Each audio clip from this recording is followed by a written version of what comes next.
सेवनियन गलिया बा पिंक होठ ललिया बा मारा ता जान तो हर कान में केवलिया बा।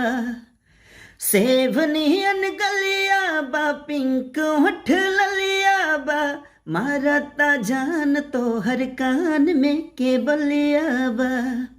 ए दिल्ली वाली तू ही लाल किला हऊ का तोहरा आँख नीला नीला मधुशीला हऊ का।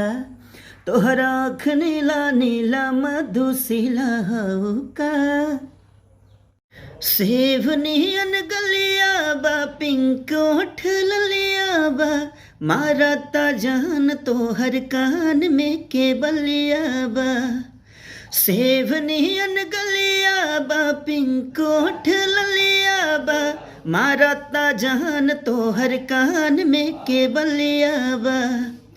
ए दिल्ली वाले तू ही लाल किला हऊ का तोहरा आँख नीला नीला मधुशीला हऊ का। तोहरा आँख नीला नीला मधुशीला हऊ का। सेवनियन गलिया बा पिंक होठ ललिया बा मारा ता जान तोहर कान में केवलिया बा। सेवनियन गलिया बा पिंक होठ ललिया बा मारा ता जान तोहर कान में केवलिया बा। ए दिल्ली वाले तू ही लाल किला हऊ का तोहरा आँख नीला नीला मधुशीला हऊ का।